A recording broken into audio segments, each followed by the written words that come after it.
Hello there. I hope you're all well and your first week of virtual Uppingham has flown by. These are unexpected and challenging times, and for a lot of us, there doesn't seem to be much to be hopeful for. But there is hope on the horizon. The extraordinary work done by the NHS in this last week alone is testament to that fact and proves that together we can overcome COVID. I'm delighted to join you for this Word from Uppingham, and not to be outdone by Father James, I have brought along my own pair of slippers too. I thought for quite some time on what I would talk to you about today. As I sit here recording on Monday the 18th of January, I am drawn to two events that occur on this date. First, it is Martin Luther King Jr. Day, the third Monday of January following his birthday on January the 15th, and celebrating the life of an extraordinary man and civil rights activist. Second, more poignantly, it is National Winnie the Pooh Day, a much beloved figure for many of us growing up.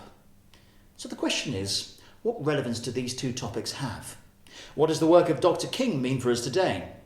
What can a yellow bear who loves honey teach us? Despite being a children's story, I've always been struck by the remarkable ability of A.A. Milne's writing and characters to offer some truly insightful pieces of knowledge. In a time when a lot of us are finding things tough, and perhaps cannot see much positivity in our day-to-day, it is vitally important that we have a little burst of inspiration and motivation to keep us going when the times are tough. I'm going to share with you some of these wise pieces of knowledge from Pooh Bear and Eeyore. Life is a journey to be experienced, not to be sold. Rivers know this. There is no hurry. We will get there someday.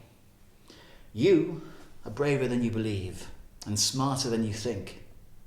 After all, one cannot complain, for I have my friends. A little consideration, a little thought for others makes all the difference. It never hurts to keep looking for sunshine. It could be worse. I'm not sure how, but it could be.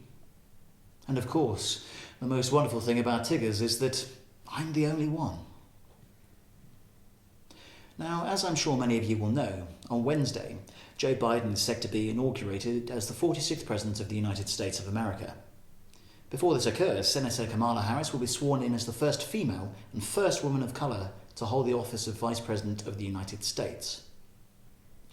This is an extraordinary time and moment in American history and shows us how far society has moved on, but also acknowledges how far there is still to climb. I was fortunate over the Christmas holidays to watch a documentary that was looking at the greatest speeches of the last century. I was especially drawn to the recording of Dr. King and his legendary 1963 I Have a Dream speech. He was in many ways ahead of his time, but his sentiments and wishes for a freer and more just society are values that we should continue to uphold. So even though we face the difficulties of today and tomorrow, I still have a dream. It is a dream deeply rooted in the American dream. I have a dream that one day this nation will rise up and live out the true meaning of its creed. We hold these truths to be self-evident, that all men are created equal. I have a dream that one day on the red hills of Georgia, the sons of former slaves and the sons of former slave owners will be able to sit down together at a table of brotherhood. I have a dream that my 4 little children will one day live in a nation where they're not judged by the colour of their skin, but by the content of their character. I have a dream today. This will be the day when all of God's children will be able to sing with new meaning. My country, 'tis of thee, sweet land of liberty, of thee I sing. Land where my fathers died, land of my pilgrim's pride, from every mountainside, let freedom ring. And if America is to be the great nation, this must become true. And so let freedom ring from the prodigious hilltops of New Hampshire. Let freedom ring from the mighty mountains of New York. Let freedom ring from the heightening Alleghenies of Pennsylvania. Let freedom ring from the snow-capped Rockies of Colorado. Let freedom ring from the curvaceous slopes of California. But not only that. Let freedom ring from the Stone Mountain of Georgia. Let freedom ring from the Lookout Mountain of Tennessee. Let freedom ring from every hill and molehill of Mississippi. From every mountainside, let freedom ring. And when this happens, and when we allow freedom ring, when we let it ring from every village and every hamlet, from every state and every city, we will be able to speed up that day when all of God's children, black men and white men, Jews and Gentiles, Protestants and Catholics will still be able to join hands and sing the words, "Free at last, free at last.